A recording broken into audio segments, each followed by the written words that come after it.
பிரித்தெடுக்கப்பட்டவர்கள் விசேஷமானவர்கள் தான். ஹல்லேலூயா. ஆமாம், நாம் பிரித்தெடுக்கப்பட்டவர்கள் அப்படி என்பதை நாம் புரிந்து கொள்ளணும். உண்மையிலே பிரித்தெடுக்கப்பட்டவங்க தானா அப்படிங்கிறத நாம் தெரிஞ்சுக்கணும். ஹல்லேலூயா. எல்லோரும் அழைக்கப்பட்டவர்கள், தெரிந்து கொள்ளப்பட்டவர்கள். இங்கே அமர்ந்திருக்கிறோம். இந்த தெரிந்து கொள்ளப்பட்டவர்களை தேவன் சிலரை பிரித்தெடுக்கிறார். ஹல்லேலூயா. நீங்கள் அந்த பிரித்தெடுக்கப்பட்ட அனுபவத்தில் நீங்கள் வந்திருக்கீங்களா, இல்லை தெரிந்து கொள்ளப்பட்ட அனுபவத்தில் நிற்கிறீங்களாங்கிறத நீங்கள் உங்களை நிதானித்து நீங்கள் கவனியுங்கள். ஹல்லேலூயா. பிரித்தெடுக்கப்பட்டவர்கள் எல்லோரும் விசேஷமானவர்கள் தான். அவர்கள் தங்களுடைய நிலையில் அல்லாமல் நாளுக்கு நாள் அடுத்த நிலையை அடைகிறவர்களாக இருப்பார்கள். அதாவது அழைக்கப்பட்டவர்கள் தெரிந்து கொள்ளப்பட்டவர்களாய் மாறுகிறார்கள். தெரிந்து கொள்ளப்பட்டவர்கள் பிரித்தெடுக்கப்பட்டவர்களாக மாறி, பிரித்தெடுக்கப்பட்டவர்களிருந்து பிரித்தெடுக்கப்பட்டு, அதிலிருந்தும் பிரித்தெடுக்கப்பட்டு இன்னும் மேலான ஸ்தானங்களை அடைகிறார்கள். ஹல்லேலூயா. ஆமாம், நம்ம நிறைய மக்கள் இன்னைக்கு தெரிந்து கொள்ளப்பட்ட இடத்திலேயே நிற்கிறாங்க. தங்கள் வாழ்க்கையில் இருக்கிற இலக்கை அடைய முடியாமல், தங்கள் வாழ்க்கையில் இருக்கிற மேன்மையை அடைய முடியாமல் அவங்க தடுமாறுகிறத பார்க்க முடியுது. தேவனுடைய பிள்ளைகளை, உங்களுக்கென்று தேவன் ஒரு விசேஷமான ஸ்தானத்தை, ஒரு நல்ல உயர்வை தேவன் வைத்திருக்கிறார். நாம் அதை புரிந்துக்காமல் இடைப்பட்ட காலங்களில் வேறு எதிலேயாகிலும் மனதை செலுத்தினால், சிந்தையை செலுத்திவிட்டால், அல்லது வேறு காரியத்துக்கு நாம் முக்கியத்துவம் கொடுத்து விட்டால், அல்லது மற்றவர்களைப் போல, அவர்களைப் போல, இவர்களைப் போல என்று சொல்லி நாம் நம்ம வாழ்க்கையில் நம்ம முடிவுகளெல்லாம் தப்பு தப்பாக எடுத்தோம்னா தேவன் நமக்கு வச்சிருக்கிற லக்கை நாம் இழந்து விடுவோம். ஹல்லேலூயா. ஆமாம், வேதம் சொல்லுகிறது, பரிசுத்தம் உள்ளவன் இன்னும் பரிசுத்தமாகட்டும். அப்போது பரிசுத்தம் என்பதற்கு எல்லையை தேவன் குறிக்கவில்லை. எல்லையை தேவன் என்ன பண்ணல, குறிக்கலை. பரிசுத்தம் உள்ளவன் இன்னும் பரிசுத்தமாகட்டும். அப்பொழுது பரிசுத்தத்தின் மேல் பரிசுத்தம், பரிசுத்தத்தின் மேல் பரிசுத்தம், கிருபையின் மேல் கிருபை, மகிமையின் மேல் மகிமை. ஹல்லேலூயா. அப்போ நாளுக்கு நாள் நம்ம பிரித்தெடுக்கப்பட்ட அனுபவத்தில் இன்னும் பிரிக்கிறார். தங்கம் நேராக நமக்கு என்ன இல்லை, கோல்டு பாராக கிடைக்கல, தங்க கட்டிகளாக நமக்கு கிடைக்கல, அல்லது நகையாக நமக்கு கிடைக்கல. தங்கம் எல்லாம் எங்கே தான் இருந்துச்சு, பூமிக்குள்ள மண்ணோடு மண்ணாக ஒட்டி கொண்டு தான் இருந்துச்சு. பாறைகள் இடுக்கலை, கற்களின் நடுவில் மண்ணுக்கோடு சேர்ந்து நரம்புகளைப் போல துகள்களாக கிடந்துச்சு. அதை எடுத்து பிரித்து மறுபடியும் அதை பிரித்து மறுபடியும் அதை பிரித்து அது பசுமண்ணாகவும் தங்கமாகவும், தங்கம் கொஞ்சம் மஞ்சளாக இருக்கும், பொன்னானது கொஞ்சம் வெளிர் நிறமாக இருக்கக்கூடும், வெளிர் நிறமாக இருக்கும். அப்போது அதுலேருந்து பிரிக்கிறாங்க. அப்போது இது தங்கம் இப்படி தான் கிடைக்கிது, நேராக கிடைக்கல. அப்படின்னா உங்கள் வாழ்க்கையில் மேன்மையான ஸ்தானங்கள் உங்களுக்கு கிடைக்கணும்னா நீங்கள் பிரித்தெடுக்கப்பட வேண்டும். சொல்லுங்கள், பக்கத்துலையும் பார்த்து சொல்லுங்கள். உங்கள் வாழ்க்கையில் மேன்மையான ஸ்தானம் கிடைக்கணும்னா நீங்கள் இந்த உலகத்திலிருந்து பிரித்தெடுக்கப்பட வேண்டும். உலகத்திலிருந்துனா செத்து போனோம்ல, இந்த பூமிக்குரிய விருப்பங்களிலிருந்து மற்ற மனிதர்களைப் போல விருப்பம் இல்லாமல் விசேஷ விருப்பம் உள்ளவர்களாக இருக்க வேண்டும். ஹல்லேலூயா. அதுதான் பிரித்தெடுக்கப்படுகிற அனுபவம். நீங்கள் டைமண்ட் கிடைக்குதுன்னா, டைமண்டில் கேரட் 100 கேரட், 200 கேரட், 400 கேரட் டைமண்ட்லாம் இருக்குது, நகை, வைரம். அது பார்த்தீங்கன்னா நல்ல குவாலிட்டியான வைரம். பட்டத்தீட்டினா எத்தனை பட்டத்தீட்டு தான் கணக்கு, எத்தனை பட்டத்தீட்டினாலும் அது ஒரு சின்ன சிப்பிங் கூட ஆகாது. இந்த வைரம் எப்படி உருவாகுச்சு? பல ஆயிரம் வருடங்களுக்கு முன்பதாக அந்த மரங்கள், கட்டைகள், இதனால சில பாறைகள் அப்படியே அழுத்தம் உண்டாகி அதிலிருந்து உருமாற்றம் அடைந்து அப்புறம் தான் டைமண்டாக மாறுது. நிலக்கரியின் கலர் அடைஞ்சு நிலக்கரிக்கும் அப்புறம் பல 100 ஆண்டுகள் ஆனதுக்கு அப்புறம் தான் என்ன கிடைக்குது, டைமண்ட் கிடைக்குது. நிலக்கரி என்பது கருப்பு வைரம், நிலக்கரி என்னது கருப்பு வைரம், அதுக்கு அடுத்தது தான் வைரம் கிடைக்குது. அப்போது இவைகள் உடனடியாக கிடைக்கல, பல ஆண்டுகள், பல 100 ஆண்டுகளுக்கு பின்பதாக தான் கிடைக்குது. தேவனுடைய பிள்ளையே, உன் வாழ்க்கையில் நிறைய பிரச்சனைகளை நீங்கள் ஃபேஸ் பண்ணலாம், அழுத்தங்களை ஃபேஸ் பண்ணலாம், நிறைய போராட்டங்களை ஃபேஸ் பண்ணலாம். இவைகள் அனைத்தும் உங்கள் வாழ்க்கையில் பட்டை தீட்டி கொண்டிருக்கிறது என்பதை மறந்து விடாதீர்கள். உங்களை பட்டை தீட்டும் போது நீங்கள் முறுக்குனீங்கன்னா பிசுறு தட்டிடும். பிசுறு தட்டினா நல்ல டைமண்ட் கிடைக்காது, நீங்கள் நல்ல டைமண்டாக இருக்க முடியாது. ஹல்லேலூயா. இன்னைக்கு எல்லாரையும் கொஞ்சிக்கினே இருக்க நினைப்பாங்க. கொஞ்ச நாளில் நீ காஞ்ச நிலைமையில் வந்துடுவ. ஆனால் உன்னை பட்டத்திட்டுனா கொஞ்ச நாளில் பிரகாசிக்கும்படி ஆயிடுவேன். அல்லேலூயா. அப்போது வைரங்கள் எல்லாம் விசேஷமாக மாறுறது அதை பொறுத்து தான், அந்த அழுத்தங்கள் தான். ரொம்ப டிப்ரெஷன், நிறைய போராட்டங்கள், கஷ்டங்கள் எல்லாம் வரும்னு நினச்சிக்கணும். கர்த்தர் என்னை பட்டை தீட்டி கொண்டிருக்கிறார். என்ன பண்ணிட்டு இருக்கிறாரு? பட்டை தீட்டுகிறார், என்னை உருவாக்கிட்டு இருக்கிறார். ஸ்பெஷல் கோல்டா, ஸ்பெஷல் டைமண்டா என்ன பண்ணிட்டு இருக்கிறாரு? ரெடி பண்ணிட்டு இருக்கிறாரு. ஒவ்வொரு நிறமான கண்களும், ஒவ்வொரு நிறமான கற்களும் ஒவ்வொரு காலநிலையை பொறுத்து, சூழ்நிலையை பொறுத்து அது என்ன பண்ணுது? உருவாகிறது. Blue diamond, pink diamond, white நிறைய இருக்கு இல்லை? எப்படி உருவாகு? Red diamond. அந்தந்த காலநிலைக்கு அவைகள் தாக்கு பிடித்து அதிலிருந்து தங்களை முழுவதுமாய் வெளிப்படுத்துகிறது. வாழ்க்கையில் வருகிற பிரச்சனைகள் எல்லாம் உங்கள் வாழ்க்கையை அழித்து கெடுத்து போடுவதற்கல்ல, நீங்கள் அவைகளை தாங்கி அவைகளிலே நீங்கள் கடந்து வரும்போது தான் விசேஷமானவர்களாய், பிரித்தெடுக்கப்பட்டவர்களாய் மாறுகிறீர்கள். அல்லேலூயா. இப்போ இந்த பிரித்தெடுக்கப்பட்ட வாழ்க்கைக்கு நாம் ஆசைப்படணும். ஆசைப்படாமல் அந்த பிரித்தெடுக்கப்பட்ட வாழ்க்கை நமக்கு கிடைக்காது. நேராக போயிட்டு பெரிய பொசிஷனில் என்ன பண்ண முடியாது, உட்கார முடியாது. ஒவ்வொருத்தங்களை கேட்டிங்கன்னா ஒவ்வொரு விதமான பிரச்சனையை சொல்லுவாங்க. நீங்கள் இப்போ இறந்துட்டார் டாட்டா, அவர் என்ன டாட்டா, அவர் பேர் ரத்தன் டாட்டா, இறந்தார்ல. ரத்தன் டாட்டா நேராக பார்த்தீங்கன்னா அவர் பெரிய தொழிலதிபர் ஆகிட்டார். அவங்க அப்பா ஒரு தொழிலதிபர் தான், அதனால் அவர் பெரிய தொழிலதிபர் ஆகிட்டார் நீங்கள் நினச்சிக்கிட்டீங்க. ஆனால் அவங்க அப்பா அப்படி விடலை. சின்ன வயசுலேயே எதுவும் கம்பெனியில் விட்டார். படிப்பு முடித்த உடனே கொண்டு போயிட்டு ஒரு லேபராக விட்டுட்டார். கொண்டு போயிட்டு அங்கே ஒரு வேலைக்காரன் லேபராக விட்டு அப்புறம் சூப்பர்வைசர் ஆகி அப்புறம் தான் கொஞ்சம் பொசிஷனுக்கு அப்புறம் தான் எப்படி ஒரு சாதாரண மனுஷனுக்கு எப்படி ட்ரீட் கொடுக்குறாரோ அதே மாதிரி தான் நடத்தினார். ஏன் அப்படி விட்டார்னா, அப்போ தான் அந்த தன்னுடைய மகனுக்கு ஒரு நிர்வாகம்னா என்ன, அதாவது வேலை செய்கிற கஷ்டம்னா என்ன, பண கஷ்டம்னா என்ன, வாழ்க்கையின் உயர்வு எப்படி வருங்கிறதுக்கு ரத்தன் டாட்டாவுடைய தகப்பனார் அவரை டீச் பண்ணார். அல்லேலூயா. அதுக்கப்புறம் அவர் ஒரு லவ் பண்ணார். லவ் பண்ணி ஃபெயிலர் ஆகி போச்சு. லவ் ஆயிடுச்சு, ஃபெயிலர் ஆயிடுச்சு. அவர் இப்போ இங்கேருந்து போயிட்டு ஃபாரின் போய் படிச்சுட்டு வந்துட்டு இந்த பொண்ணு வேற ஒருத்தனை கட்டிட்டு போயிட்டா. வந்தவர் இனி நான் என்ன பண்ண மாட்டேன், திருமணம் பண்ண மாட்டேன்னு சொல்லி அப்படியே தன் கவனம் முழுவதும் வேலை செய்கிற மக்களுக்காக, ஸ்டாஃப்காக, சுற்றி இருக்க மக்களுக்காக அவரால் முடிஞ்சு எவ்வளவு பெட்டராக கொடுக்க முடியுமோ, மக்களுக்கு எவ்வளவு நல்ல ஒரு சர்வீஸை கொடுக்க முடியுமோ செஞ்சு இந்திய தேசத்திற்கும் அவர் மிக பிரயோஜனமாக இருந்திருக்கிறார். அல்லேலூயா. கரங்களை தட்டி தேவனை மகிமைப்படுத்தணும். அவர் தன்னுடைய வாழ்க்கையில் சந்தித்த அழுத்தங்கள், சந்தித்த பிரச்சனைகள்லாம் அவங்க புக்கெல்லாம் நீங்கள் நல்ல புஸ்தகம்லாம் வாங்கி படிங்க. எங்கே பைபிள் படிக்கிறதுக்கு நமக்கு நேரம் இல்லை எங்கே அதில் வாங்கி தெரிந்து கொள்ளுங்கள் சப்ஜெக்ட். அவங்க சில வாழ்க்கையை நீங்கள் புரிஞ்சுக்கிட்டா தான் உங்களுக்கு வாழ்க்கை புரிய ஆரம்பிக்கும். அவங்க வாழ்க்கையில் அவர் கண்ட கஷ்டங்கள், அந்த மன அழுத்தங்கள், அது எல்லாம் தப்பாக போகாமல், அவர் பரலோகத்திற்கார் நரகத்திற்காரா, அவருக்கும் கடவுளுக்கும் கரெக்ட் தானே. ஆனால் இங்கே இந்த பூவுலகிலேயே சக்ஸஸ் பண்ணுறதுக்கு சில காரியங்களை சகித்து கொள்ள வேண்டியது அவசியமாக இருக்கிறது. அல்லேலூயா. அப்போ பரலோகத்தின் பாக்கியவான்களாய் மாறுவதற்கு நிறைய காரியங்களை சந்திக்க வேண்டி இருக்கிறது. ஆமாம் தானே. அல்லேலூயா. சரி, தேவன் பிரித்தெடுக்கிறார். எப்படிப்பட்டவர்களை பிரித்தெடுக்கிறார்? பிரித்தெடுக்கப்படுகிற நோக்கம் என்ன? ஒரு சப்ஜெக்ட் பார்த்துட்டு நம்ம அப்படி நேரம் உள்ளே போயிடலாம். நேரம் பாருங்கள், நம்ம கை கொடுக்கவே மாட்டேங்குது. 2 நாளாகமத்தின் புஸ்தகம் 20ஆம் அதிகாரம் 21ஆம் வசனம் வாசிங்க. 20, 21 சீக்கிரமா வாசிங்க.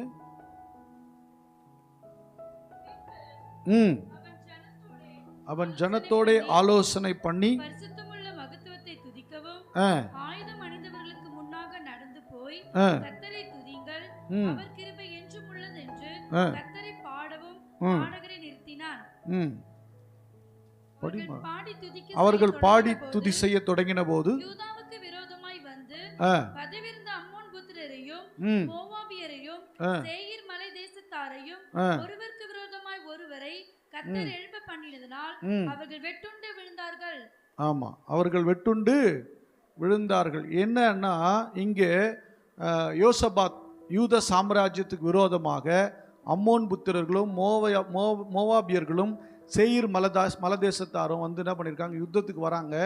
யுத்தத்துக்கு வரும்போது பட்டயம் பிடித்தவரை நிற்க வைக்காம ஈட்டி வைத்தலுக்கு நிற்க வைக்காம அவன் யாரை நிறுத்தினா, துதி செய்கிறவர்களை, தேவனை துதிக்கிறவர்களை, வாத்தியங்களை வாசிக்கிறவர்களை நிற்க வச்சான்.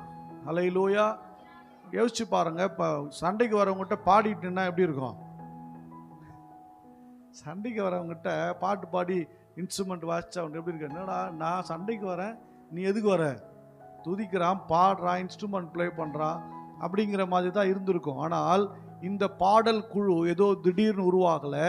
நல்லா கவனிச்சு பாருங்க. இவர்கள் பாடி துதிக்க ஆரம்பித்த போது சத்துருக்கள் ஒருவருக்கு ஒருவர் வெட்டுண்டு விழுந்தார்கள் என்று வசனம் சொல்லுகிறது.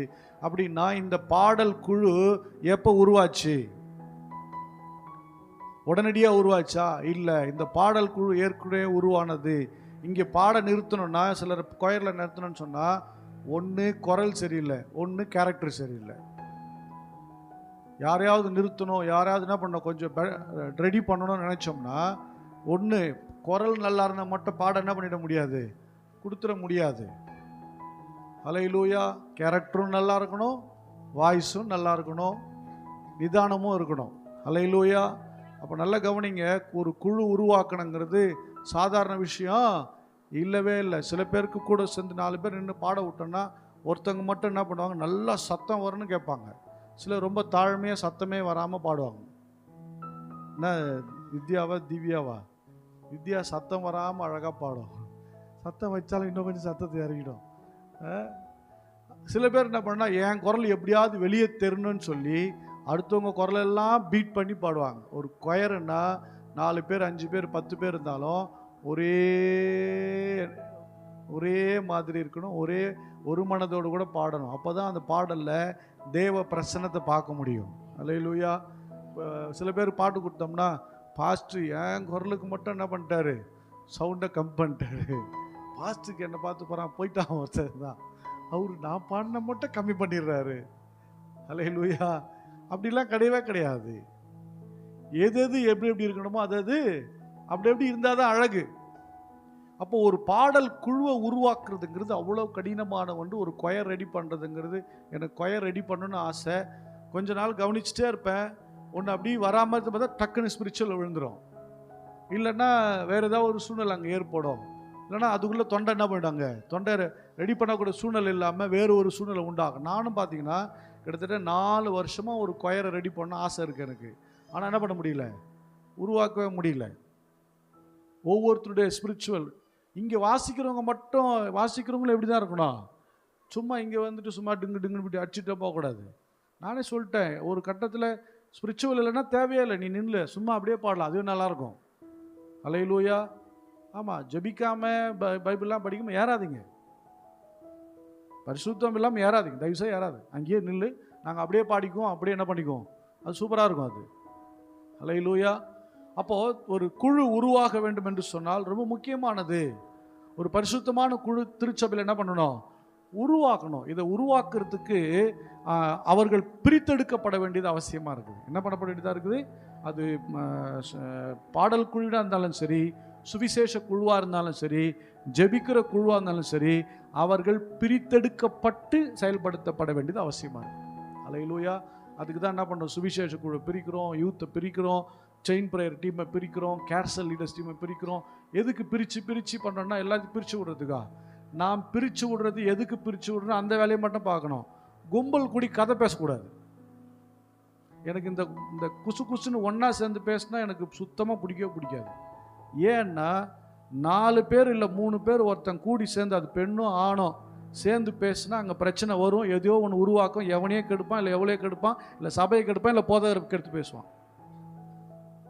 நான் சொல்கிறது புரியுதா உங்களுக்கு? டீம் சேர்ந்தா ஸ்பிரிச்சுவலை தான் சேரணும். மாம்சத்தில் சேர்ந்தனா நீயும் நல்லா இருக்க முடியாது, உன்னை சார்ந்தவங்களும் நல்லா இருக்க முடியாது. அல்லேலூயா. நான் சொல்கிறது சரின்னு சொல்கிறவங்க மட்டும் கைகளை தட்டி ஒரு அல்லேலூயா சொல்லுமா? நீங்கள் எல்லோரும் ஆமோதித்திருக்கிறீர்கள். அதனால் அப்படி இருக்குதான் நல்லது.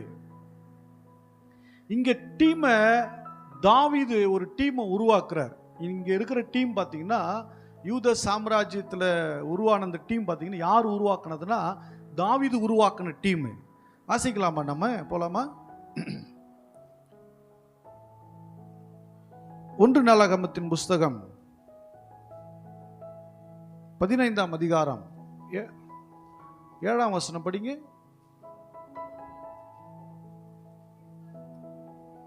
பதி 15ஆம் அதிகாரம், ஆமா 17ஆம் வசனம் படிங்க.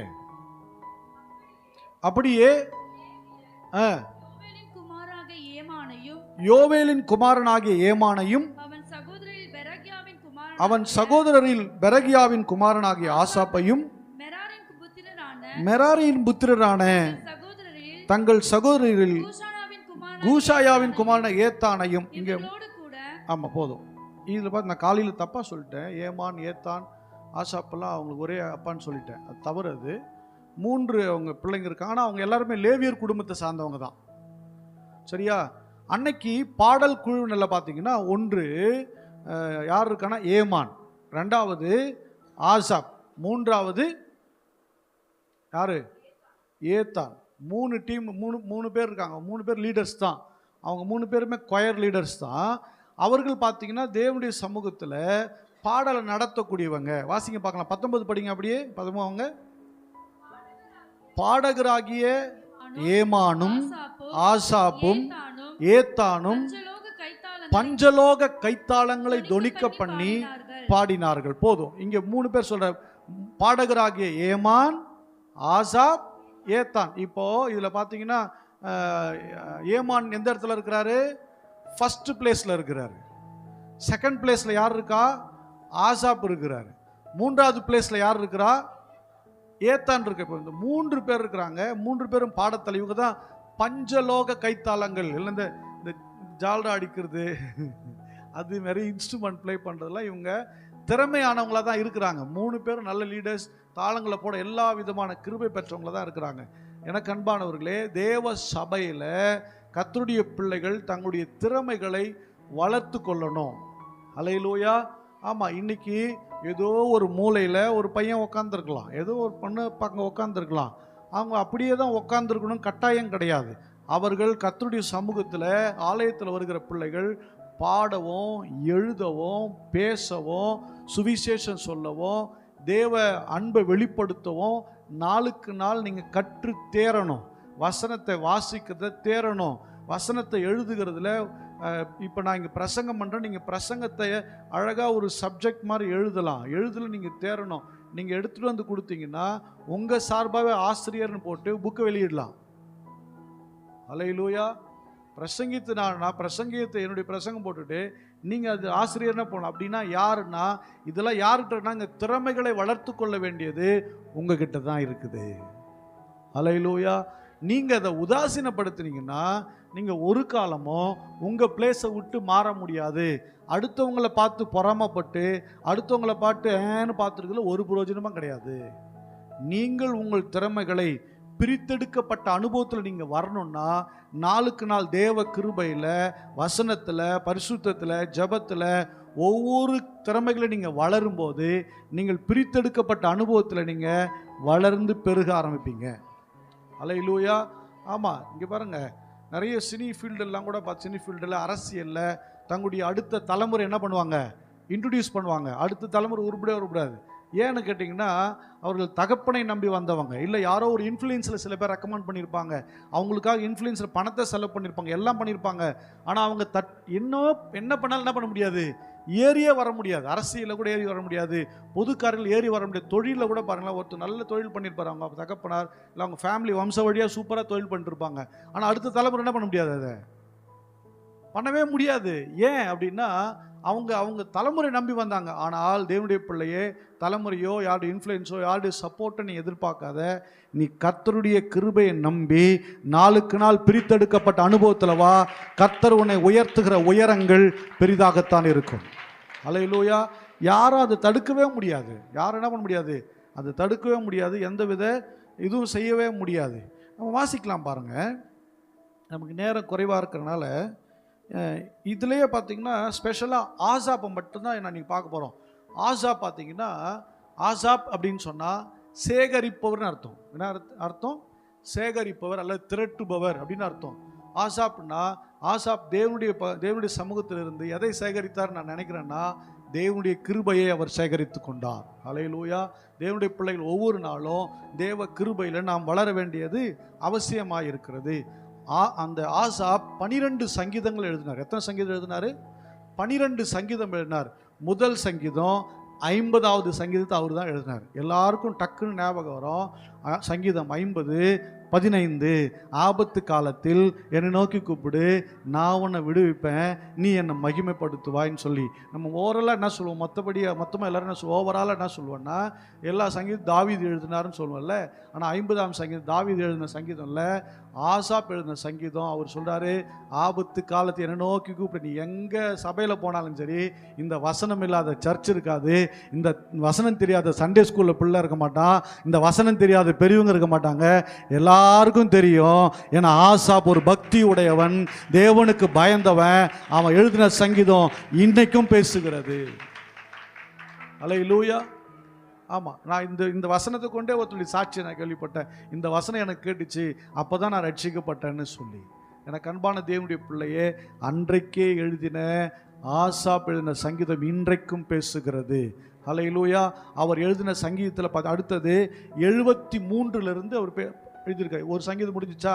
73, 74, 75, 76, 77, 78, 79, 80, 81, 82, 83 இந்த சங்கீதங்கள் அத்தனையும் யார் தான் எழுதினார்னா ஆசாப் தான் எழுதியிருக்கிறாரு.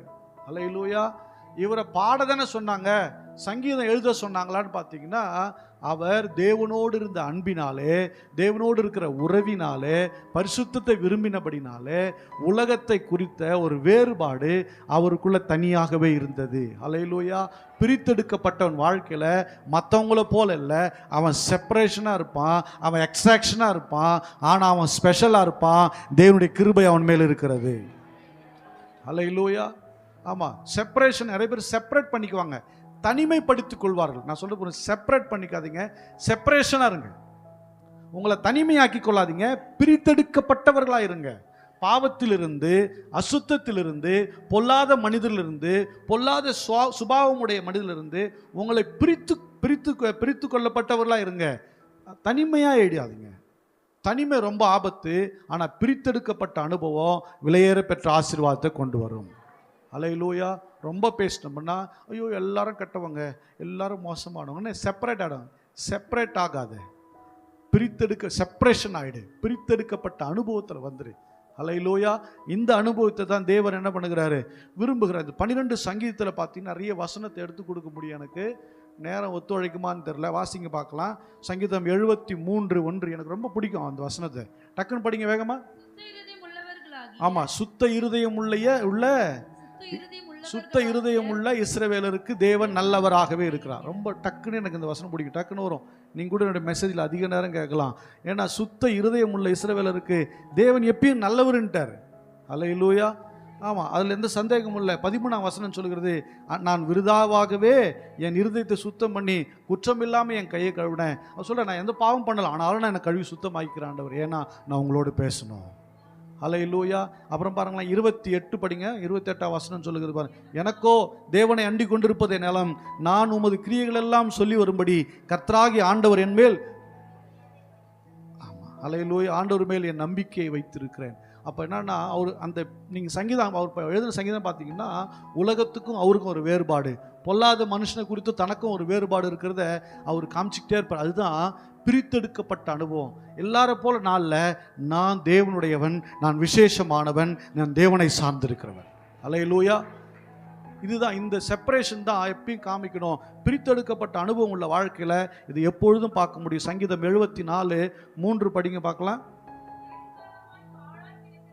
நெடுங்காலமாய் பாழாய் கிடக்கிற ஸ்தலங்களில் உம்முடைய பாதங்களை எழுந்தருள பண்ணும், பரிசுத்த ஸ்தலத்தில் சத்துரு அனைத்தையும் கெடுத்து போட்டான். இவருக்குள்ள ஒரு அங்கலாய்ப்பு, ஆண்டவரே எல்லாரும் இப்படி மோசமா இருக்காங்களே, தன்னுடைய பட்டணத்தை குறித்து, ஆலயத்தை குறித்து, தேசத்து குறித்து அவனுக்கு ஒரு இருக்கு, ஒரு அங்கலாய்ப்பு இருக்கு. ஒரு விசுவாசி பிள்ளைகிட்ட சுற்றி இருக்கிற மக்களுடைய பாவ வாழ்க்கை குறித்து, மோசமான நிலையை குறித்த ஒரு அங்கலாய்ப்பு இருந்து கொண்டே இருக்கணும். ஆண்டவரே இப்படி இருக்குதே, இது எல்லாத்தையும் சத்துரு கெடுக்கிறானே என்று சொல்லி பக்தி வைராக்கியமாய் முழங்காலில் நின்று தேவ சமூகத்தில் ஜெபிக்கிற கதறுகிற அனுபவம் பிரித்தெடுக்கப்பட்டவனுடைய வாழ்க்கையில கட்டாயம் இருக்கும். அல்லேலூயா. ஆசாப்பின் வாழ்க்கையில அது நிச்சயமாக இருந்தது தேவனுடைய பிள்ளைகளே. அதே போல வாசிக்கலாம் பாருங்க, சங்கீதம் 75:10 படிங்க. 75:10. துன்மார்க்குடைய கொம்புகளை எல்லாம் வெட்டி போடுவேன், நீதிமான கொம்பு எப்படி இருக்கும்? தாழ்ந்து போகாது, உயர்த்தப்பட்டிருக்கும். ஜெயம் எங்கிருந்து வரும்? 6ஆம் வசனம் சொல்லு, கிழக்கிலும் மேற்கிலிருந்து வராது, ஜெயம் கர்த்தரிடத்துல மட்டும்தான் வரும். அல்லேலூயா. அப்போ அவருக்கு தெரியுது தேவனோடு இருக்கிற உறவுல ஒவ்வொரு நாளும் இதாக தான் இருக்கிற. வாசிங்க சங்கீதம் 77:1 படிங்க பார்க்கலாம். நான் தேவனை நோக்கி என் சத்தத்தை உயர்த்தி கெஞ்சினேன், என் சத்தத்தை தேவனிடத்தில் உயர்த்தினேன், அவர் எனக்கு செவி கொடுத்தார். கரங்களை தட்டி தேவனை மகிமைப்படுத்தலாமா? சொல்ற, நான் கெஞ்சினேன் ஆண்டவர்கிட்ட, என் சத்தத்தை உயர்த்தினேன், ஆனா அந்த சத்தத்துக்கு பதில் இல்லாம போல அவர் என் சத்தத்துக்கு செவி கொடுத்தார். அல்லேலூயா. வாசிங்க 79:13. நீங்க 78 பார்த்தீங்கன்னா இஸ்ரவேல் மக்கள் நடத்தி வந்ததெல்லாம் அப்படி போட்டிருப்பார். அதெல்லாம் படிச்சா என்ன சொல்றது, அதில் ஒரு இடத்துல 37ஆம் வசனத்தை நான் படிக்கிறேன். அவர்கள் இருதயம் அவரிடத்தில் நிலைவரப்படவில்லை. இன்னும் மேலே படிக்கிறேன் நான். ஆனாலும் அவர்கள் தங்கள் வாயினாலே அவருக்கு இச்சகம் பேசி தங்கள் நாவினாலே அவரிடத்தில் பொய் சொன்னார்கள். தேவன் அற்புதம் செய்தாலும் அவர்கிட்ட மட்டும் ஆமாண்டவரே ஆமாண்டவர்ன்னுட்டு அப்புறம் போய் பொய் சொன்னாங்களாம். எப்படி சொல்றாரு பாருங்களேன். அவர்கள் இருதயம் அவரிடத்துல நிலைவரப்படவில்லை, அவருடைய உடன்படிக்கையில் அவர்கள் உண்மையா இருக்கல, எல்லாத்தையும் பார்த்து அங்கலாய்க்கிறார். அப்படின்னா திருச்சபையில் நான் வந்த மாதிரியே போகக்கூடாது. ஒவ்வொரு சூழ்நிலையை பார்த்து நீங்கள் அங்கலாய்த்து மற்ற மனிதர்களுக்காக, சக விசுவாசிகளுக்காக, நீங்கள் இருக்கிற பட்டணத்துக்காக, அவங்க வாழ்கிற வாழ்க்கை குறித்து தூற்றி திரிவதல்ல, அவருடைய வாழ்க்கை குறித்து தேவ சமூகத்தில் அங்கலாய்த்து புலம்பி அழுவில் என்று சொன்னால் நீங்கள் பிரித்தெடுக்கப்பட்டவர்களாக இருப்பீர்கள். கர்த்தர் உங்களை பயன்படுத்துவார். அல்லேலூயா. பாட்டு பாடினா பிரபலமாகிறவன் பாடகன், பாட்டு பாடும்போது இருதயத்தை உடைத்து தேவ சமூகத்துக்கு திருப்புகிறவன் பிரித்தெடுக்கப்பட்ட தேவனுடைய பிள்ளையாக இருக்கிறான். அல்லேலூயா. பாடகன் ஆகிறது அல்ல, பிரித்தெடுக்கிறவனை தான் மாறணும். அல்லேலூயா. தேவனுடைய பிள்ளைகள் அந்த உணர்வுக்கு நேராக திரும்பணும்னு நான் விரும்புகிறேன். வாசிக்கலாம். 79:13 சொல்லுகிறது, அப்பொழுது உம்முடைய ஜனங்களும் உம்முடைய மேய்ச்சின் ஆடுகளுமாகிய நாங்கள் உம்மை என்றென்றைக்கு புகழ்வோம், தலைமுறையாக உம்முடைய துதியை நாங்கள் சொல்லி வருவோம். அல்லேலூயா. சொல்கிற அந்த பகுதி நீங்கள் படிச்சிங்கன்னா சுற்றத்தாராக வந்த பிரச்சனை, சுற்றி இருக்கிற மக்களாக வந்த நிந்தனைகள்லாம் சொல்கிறார். ஆண்டவரே இதிலேருந்து எங்களுக்கு விடுதலை கொடுத்து நீங்கள் எங்களுக்கு சமாதானத்தை கொடுத்தீங்கன்னா நாங்கள் உங்கள் ஆடுகள் ஆண்டவரே. அல்லேலூயா. எப்போதும் உங்களை புகழ்ந்து கொண்டு இருப்போம். நாங்கள் மட்டும் இல்லை, எங்கள் தலைமுறையே உங்கள் துதியை சொல்லி வரோம். அல்லேலூயா. அல்லேலூயா. அப்போ அவர் உற்று கவனிக்கிறார். தேவனால் எல்லாம் செய்ய முடியுங்கிறத அவர் தன்னுடைய பாட்டினாலே தேவனிடத்தில் சண்டை போடுற மாதிரியே பேசுகிறாரு, தேவனிடத்தில் அங்கலாய்க்கிறாரு, தன்னுடைய இருதயத்தை திறக்கிறார், முழுவதும் திறந்து பேசுகிறார். அதை நம்ம பார்க்க முடியுது. சங்கீதம் 80:14, சேனைகளின் தேவனே திரும்பி வாரும், வானத்திலிருந்து கண்ணோக்கி பார்த்து இந்த திராட்சை செடியை விசாரிங்க. அப்படின்னா என்ன சொல்லியிருந்தீங்க? சங்கீதத்தை முழுசா படிச்சீங்கன்னா ஒரு திராட்சை தோட்டத்தை பண்டிலாம் மேய்ந்து போடுதுன்னு சொல்றார். அப்போ ஒரு தேவனுடைய பிள்ளைய உலகத்தில் இருக்கிற பாவ இச்சைகள், பொல்லாத மனிதர்கள் எல்லாவற்றையும் கெடுத்து போடுறாங்களே, ஆண்டவரே நீங்கள் வாங்க, இந்த திராட்சை செடியை விசாரிங்க, இதை நீங்கள் விட்டுறாதீங்க ஆண்டவரே, கெடுத்து போடுறான் சத்துரு, விட்டுறாதீங்க ஆண்டவரே, மீண்டும் கனி கொடுக்கும்படி செய்யுங்க. அல்லேலூயா. அங்கலாய்க்கிறா. அப்போ என்னன்னா அவருக்குள்ள தேவனை குறித்த விசுவாசமோ, பரிசுத்தத்தை குறித்த ஏக்கமோ, தேவ பயமோ, உண்மையுள்ள வாழ்க்கையும் அவர்கிட்ட போராடிக்கிட்டே இருக்குது. அல்லேலூயா. அவருக்கு தெரியுது, வெளியே ஆள்கிட்ட போய் புலம்பாம கர்த்தருடைய சமூகத்தில் புலம்புகிறார். தேவன் இதையெல்லாம் கேட்டுக்கொண்டே இருந்தார். அல்லேலூயா. அல்லேலூயா. வாசிக்கலாம். 81ஆம் சங்கீதம் 10ஆம் வசனம் படிங்க. உன்னை எகிப்து தேசத்திலிருந்து உன்னை புறப்பட பண்ணின உன் தேவனாகிய கர்த்தர் நானே, உன் வாயை விரிவாய் தர. ஆமா, நீ வாயை தர, இது எல்லாரும் சொல்லுவாங்க, வாயை விரிவா தர கர்த்தர் நிரப்புவார். எல்லாரும் இந்த வசனத்தை சொல்லியிருப்போம். நீங்கள் அதில் பார்த்தீங்கன்னா சொல்கிறாரு, இஸ்ரேல் மக்கள் பார்த்து சொல்லி, இஸ்ரவேலே நீ கொஞ்சம் கர்த்தருடைய வார்த்தையை கேட்டு நடந்தா நல்லா இருக்குமே, அப்படி நீ கேட்டு நடந்தீங்கன்னா உன் எதிராளிகள் எல்லாம், உன் சத்துருக்களை எல்லாம் கர்த்தர் தாழ்த்தி போடுவாரே. நீங்கள் 13-14 படிச்சுன்னு தெரியும், கர்த்தர் எல்லாத்தையும் மாற்றிடுவாரே, கொஞ்சம் அவருடைய வார்த்தைக்கு நீ கொஞ்சம் செவி கூட. அல்லேலூயா. அவர் அப்படின்னா அவர் தேவ சமூகத்தில் தேவனோடு போராடுகிறதையும், தேவ சமூகத்தில் ஜெபிக்கிறதையும், கர்த்தர் கொடுக்கிற வார்த்தையும் அவரிடத்திலிருந்து சங்கீதமாய் பாடலாய் எழுப்பி வெளியே வருகிறத பார்க்க முடியுது. அல்லேலூயா. அப்போது 82:1 பாருங்களேன், தேவ சபையிலே தேவன் எழுந்தருளி இருக்கிறார், தேவ நடுவிலே அவர் நியாயம் விசாரிக்கிறார். அல்லேலூயா. தேவ சபையில் நம்ம பாடுறோம்ல, தேவ சபையிலே தேவன் எழுந்தருளினார். அல்லேலூயா. இதெல்லாம் பழைய பாடல், ரொம்ப நல்ல பாட்டு இதெல்லாம். அப்போ தேவன் எழுந்தருளும்படியா விரும்புகிறார், அவர் எழுந்தருளுவார், எழுந்தருளிட்டார், அது குறித்து ரொம்ப ஆசைப்படுறார், எழுந்தருளி இருக்கிறார். அப்போ தேவனுடைய அந்த மகிமையின் வெளிப்பாட அவருடைய கண்கள் எப்போது எதிர்நோக்கி காத்து கொண்டே இருக்கிறது. அல்லேலூயா. அதான் தாகம் உள்ளவன் மேல் தண்ணீரை ஊற்றுவேன், வறண்ட நிலத்தில் ஆறுகளை உண்டாக்குவேன்னு சொன்ன தேவன். அல்லேலூயா. நீங்கள் தாகமுள்ள கர்த்தருக்கு பயப்படுகிற, கர்த்தர் மேலே பாசமுள்ள அன்புள்ள தேவ பிள்ளையா இருப்பேன்னா, கர்த்தர் உன்னை உலகத்திலிருந்து விசேஷமான காரியத்திற்கு பிரித்தெடுப்பார். அல்லேலூயா. அல்லேலூயா. சங்கீதம் 83:1 படிங்க பார்க்கலாம். தேவனே மௌனமாயிராதையும், பேசாமல் இராதையும், தேவனே சும்மா இராதையும். யெகோவா 17 படிக்கிற, யெகோவா என்னும் நாமத்தை உடைய தேவரில் ஒருவரே பூமி அனைத்தின் மேலும் உன்னதமானவர் என்று மனுஷர் உணரும்படி அவள் என்றென்றைக்கு வெட்கி கலை நாணமடைந்து அழிந்து போவார்களாக. அல்லேலூயா. அப்போ அவர் அங்கலாய்ப்பு. இந்த பாடல் 12 பாடல் எழுதியிருக்கிறார். இந்த 12 பாடல்லையும் அவர் என்ன பண்ணுறாரு, தேவனோடு நெருக்கமாக, தேவனோடு போராடுகிறவராக, தேவனோடு என்ன சொல்ல அங்கலாய்க்கிறவராக, தேவனுடைய மனசில் இருக்கிறத வெளிப்படுத்துகிறவராகவே பார்க்க முடியுது. சில தீர்க்க தரிசனங்கள் இயேசு கிறிஸ்துவை குறித்து வரப்போகிற காரணம் தீர்க்க தரிசனமாக சொல்லியிருக்கிறார். அல்லேலூயா. அவர் ஒரு சாதாரண பாடகன்தான், அவர் ஒரு சாதாரண பாடகன்தான். அவருடைய நிலை எங்கே இருந்துச்சு வாசிங்க. 2 நாளாகமம் 15-19 படிங்க. 2 நாளாகமம் 15-19. 35ஆம் வருஷம் மட்டும் யுத்தம் இல்லாதிருந்தது. சாரி, 1 நாளாகமம் 15-19.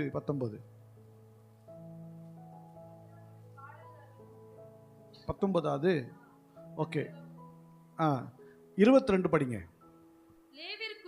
லேவியருக்குள்ளே கெனானியா என்பவன் சங்கீத தலைவனாய் இருந்தான். அவன் நிபுணனானபடியால் கீத வித்தையை படிப்பித்தான். அல்லேலூயா. இங்க பாத்தீங்கன்னா ஆசாப்பு ஒரு பாடகன் தான். அதே போல இன்னொரு ஆள் ஒருத்தர் இருக்கிறார், கெனானியா அப்படின்னு ஒருத்தர் இருந்தார். இந்த கெனானியாவும் என்ன பண்றாரா, அவரும் ஒரு பாடக தலைவர் தானா. அவருக்கு சங்கீத வித்தெல்லாம் தெரியுமா, ஆனா அவர் பேர் என்ன பண்ணவே இல்லை, வேற இடத்துல பார்க்கவே முடியல. அல்லேலூயா. சில பேருக்கு திறமை இருக்கும், சில பேருக்கு அறிவு இருக்கும், எல்லாம் முடியும், ஆனால் அவங்க பிரகாசிக்காமையே இருப்பாங்க. பெரிய அளவில் பிரகாசிச்சிருக்க முடியும். ஏன்னா தேவனோடு நெருக்கமாக ரொம்ப இல்லாத போது அவள் வெளியே வரவே முடியாது. அல்லேலூயா. பாருங்க, ஆசாப் வெளியே வந்த காரணம் தேவனோடு இருக்கிற உறவு அவரை வெளியே கொண்டு வருது. எனக்கு அன்பான தேவனுடைய பிள்ளையே, உன்னை யாரும் அமைக்க வைக்க மாட்டாங்க, யாரும் அமைக்க வைக்க முடியாது, உன்னை யாரும் தடுக்க முடியாது, உன் வளர்ச்சியை ஒருவனாலும் தடுக்க முடியாது.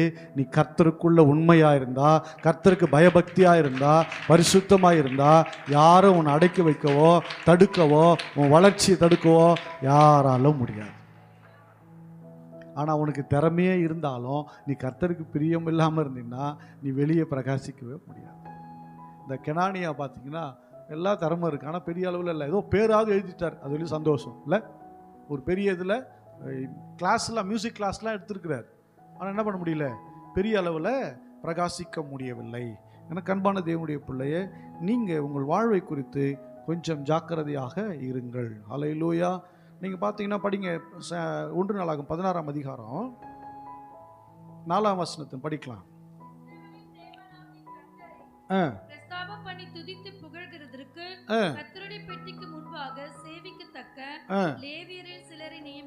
லேவியர் சிலவரை யாரு தாவீது ஏற்படுத்துறாரு, படிங்க. ஆசாப் தலைவனும் சகரியாவுக்கு இரண்டாவதுமாய் இருந்தான். ஏயேல் எகியேல், மத்தித்தியா, எலியா, பெனாயா, ஓபேதேதோம், ஏயல் என்பவர்கள் தம்புரு சுரமண்டலம் என்னும் கீத வாத்தியங்களை வாசிக்கவும் ஆசாப் கைத்தாளங்களை கொட்டவும், பெனாயா, யாகேசியல் என்னும் ஆசாரியர் எப்போதும் தேவனுடைய உடன்படிக்கை பெட்டிக்கு முன்பாக பூரிகைகளை ஊதவும் நியமிக்கப்பட்டார்கள். அப்படி ஆரம்பித்த அந்நாளிலே தானே கர்த்தருக்கு துதியாக பாடும்படி தாவீது ஆசாப்பிடத்திலும் அவன் சகோதரிடத்திலும் கொடுத்த சங்கீதமாவது. போதும், கவனிச்சிங்களா? இப்போ இங்க பாத்தீங்கன்னா ஒரு பாடல் குழுவை ஆசாப் ரெண்டாவதா இருந்தாரு. இப்போ ஆசாப் பேரை சொல்லியிருக்கிறார், கரெக்ட் தானே? ஆசாப் பேரை சொல்லி ஆசாப் வந்திருக்கிறாரு. இப்போ அவருடைய டீம் ஒன்று கொடுக்குறாரு. அப்போ என்ன பண்ணுறாருன்னா, பாட்டு தாவீது பாட்டை எழுதி ஆசாப் கிட்ட கொடுத்து, அப்பா இதுக்கு ஒரு டியூன் போட்டு பாடுப்பா, என்னது இதுக்கு ஒரு டியூன் போட்டு பாடு. ஆசாப் கிட்ட கொடுத்துருக்கிறாரு, எதுதூன் கிட்ட கொடுக்குறாரு, ஏமான்கிட்ட கொடுக்குறாரு, ஏத்தான்கிட்ட கொடுக்குறாரு. அல்லேலூயா. அதில் ஆசாப் பேர் ஸ்பெஷலாக மென்ஷன் பண்ணுறாரு. அவங்ககிட்டயும் அவன் சகோதரத்தை கொடுத்தாரு. அப்போது நாளுக்கு நாள் அந்த ஆசாப் கர்த்தருக்குள்ள கர்த்தருடைய கிருபையில் வளர்ந்து கொண்டே வந்தார். அல்லேலூயா. சில நேரம் ஏன்டா இந்த வேலையை இவங்ககிட்ட கொடுத்தோன்ற மாதிரி ஆகிடும். இதை எதுக்கு இவங்ககிட்ட கொடுத்தோம்? ஆப்ஷனே இல்லாமல் டென்ஷனாக இருக்கும். கவனிச்சு பாருங்க, தாவீது ராஜா கொடுத்த அந்த வேலையை பாக்கியமாக எண்ணி ஆசாப் நாளுக்கு நாள் முன்னேறி கொண்டே வந்தான். அல்லேலூயா. இன்ஸ்ட்ருமெண்ட் ப்ளே பண்ணுறவங்க இன்னும் 10 வருஷம் ஆனாலும் தத்துக்காப்புன்னு ஓட்டிருந்தீங்கன்னா நீங்கள் போய் உக்காந்துறது ரொம்ப நல்லது. நாளுக்கு நாள் நீங்கள் ப்ளே பண்ணுறதுல தேரணும். அல்லேலூயா. பாடுகிறவர்கள், பைபிள் படிக்கிறவங்க தேரணும், பைபிளை நல்லா படிக்கணும். நிறைய பேருக்கு தமிழே தெரில. வீட்டில் எப்படி அப்பா அம்மா பிள்ளைங்களை கவனிக்கவே மாட்டிங்களா? அப்படியே பார்த்துட்டு ஏதோ அரபு மொழியை பார்த்த மாதிரியே பார்க்குறானுங்க. தத்துக்கு பொத்துக்கு அரபு மொழி ஏதோ வேற மொழி பாருங்கள். உங்கள் பிள்ளைங்களை படிப்பை பாருங்கள். தமிழ் தெரியலன்னா அசிங்கம். தமிழ் தெரியலன்னா மிகப்பெரிய அசிங்கம். உங்கள் தாய்மொழியே உங்களுக்கு படிக்க தெரியலனா, உங்கள் பிள்ளைகளுக்கு படிக்க தெரியலனா ரொம்ப அசிங்கம். உங்கள் பிள்ளைகளை கவனிங்க, உங்கள் பிள்ளைகளை படிக்க வைங்க. அல்லேலூயா. அதை விட ஒரு கேவலம் வேறு எதுவுமே கிடையாது. உங்கள் பிள்ளைகளுக்கு படிக்கிறது நீங்கள் கவனம் செலுத்துங்க. நல்லா எதுனா கேட்டால் கொடுத்துருது, செல்ஃபோன் கொடுத்துருது, கண்டதை வாங்கி கொடுக்குறது, எது கேட்டலாம் கண்டபடிலாம் வாங்கி கொடுத்துறது. ஆனால் அது படிக்குதா படிக்கலையா, ஊர் சுற்றுதா என்னங்கிறதே என்ன பண்ணுறல, கவனிக்கிறதே கிடையாது. எல்லாம் அப்படியே இன்னும் கண்ணுக்கெல்லாம் அப்படியே முறுக்கி நிற்குது. அப்படியே பார்க்குறோம், அப்படியே பார்த்துட்டு கொண்டாங்கிட்ட மயக்கம் போட்டு விழுந்துருவானுங்க பிள்ளைக்கு. அப்படி இருக்கிறாங்க. அல்லேலூயா. அப்போது ஆசாப்புக்கிட்ட கொடுத்த அந்த பொறுப்பானது மிகப்பெரிய பொறுப்பு. பாருங்கள், அதில் ஒவ்வொருத்தருக்கும் கிண்ணறம் வாசிக்கிறதுக்கு ஒரு ஆள், பூரிகை வாசிக்கிறதுக்கு ஒரு ஆள், ஒவ்வொரு பொறுப்பை என்ன பண்ணுறாங்க அவங்கக்கிட்ட ஹேண்ட் ஓவர் பண்ணுறாரு. அந்த டீம் அப்படியே ஃபார்ம் ஆகுது. அல்லேலூயா. அவர்களும் அவர்கள் பிள்ளைகளிடத்திலும் ஃபார்ம் ஆகுது.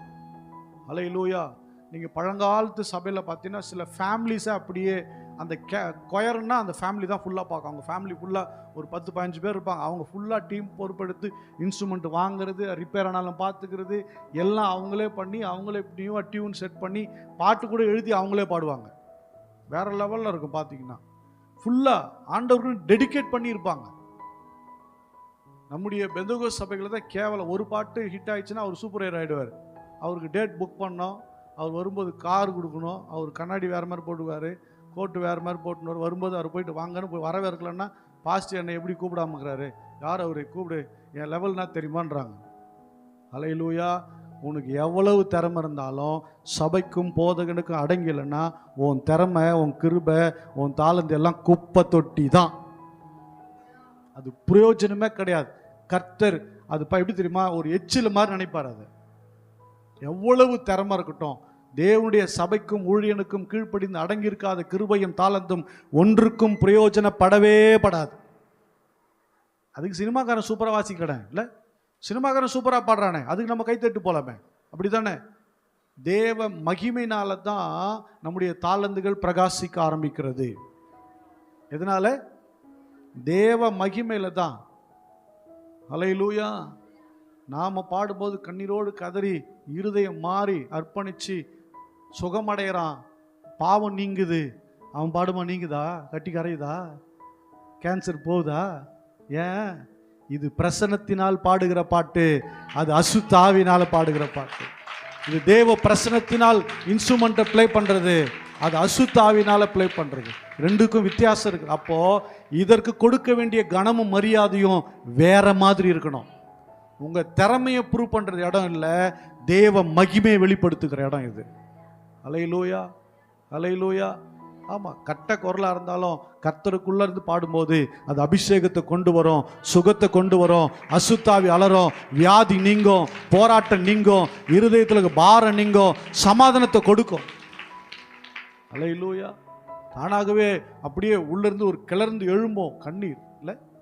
ஏன்? அது தேவ பிரசன்னத்தினால் நிறைந்திருக்கிறது. அல்லேலூயா. வாசிக்கலாம் நம்ம 2 நாளாகமத்தின் புஸ்தகம், 1 நாளாகமம் 25:1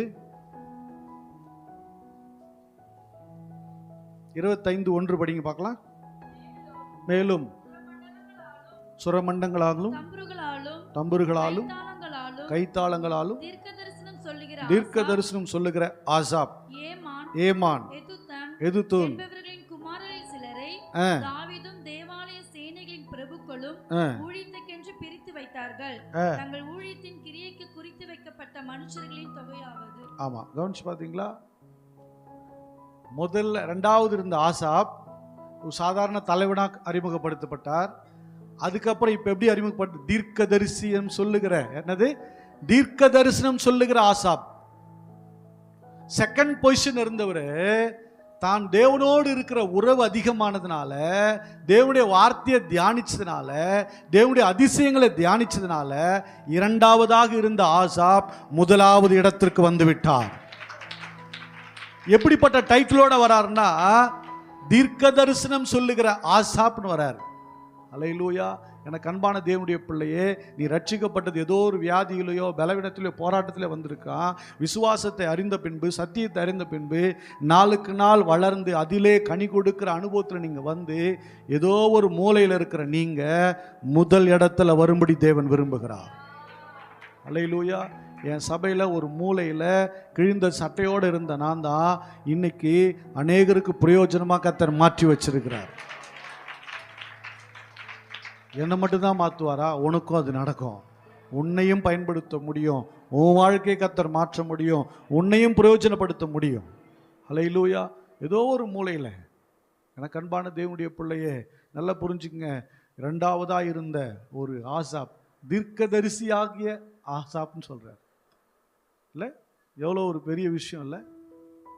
அந்த 12 சங்கீதமும் இன்னைக்கும் மக்கள் அசைக்குது. இன்னைக்கும் மக்கள் என்ன பண்ணுது? அசைச்சிட்டு இருக்குது. ஒருத்தன் எல்லா திறமையும் இருக்குது, ஆனால் அவன் அந்த பொசிஷனை மேலே பொசிஷன் என்ன பண்ண முடியல, வரவே முடியல. என் அன்பு தேவனுடைய பிள்ளையே, தேவன் உன்னை பிரித்தெடுக்கும்படி உன்னை ஒப்புக்கொடு. பரிசுத்தத்திற்கு, தேவனுக்கு, விசுவாசத்திற்கு என்று ஒப்பு கொடுக்கும் பொழுது நீங்கள் பிரித்தெடுக்கப்பட்ட அனுபவத்துக்குள்ள நீங்க வர்றீங்க. அல்லேலூயா. நீங்க பிரித்தெடுக்கப்பட்ட அனுபவத்துக்குள்ள வரணும். தேவன் அதை விரும்புகிறார். வாசிக்கலாம். கலாத்தியர் புஸ்தகம் 1:15 படிங்க. கலாத்தியர் 1:15.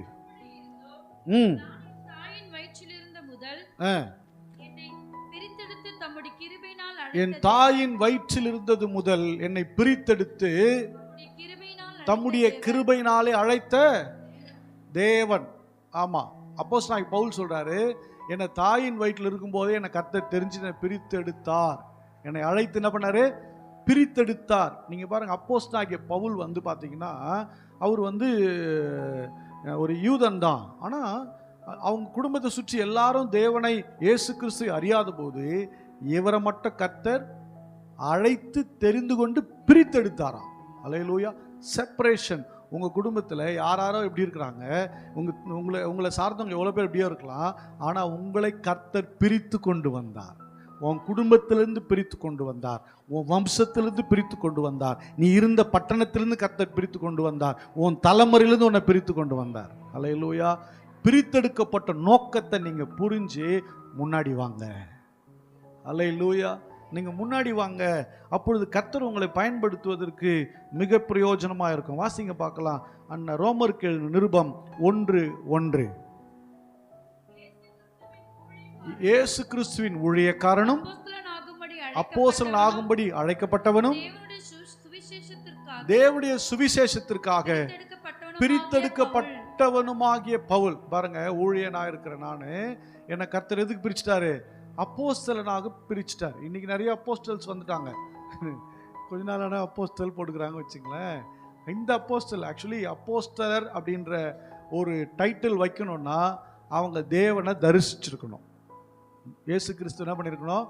அவங்க அவருடைய முகத்தை கட்டாயமாக பார்த்துருக்கணும். அப்போ தான் அவங்க அப்போஸ்டல் சொல்லுவாங்க.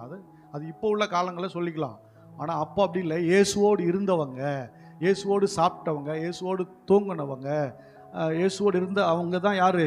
அப்போஸ்தலராக எண்ணப்பட்டார்கள். அந்த அப்போஸ்தலரில் ஒருத்தர் யூதாஸ் விழுந்து போயிட்டார். அவர் இறந்ததுக்கப்புறம் மத்தியாவை போட்டாங்க.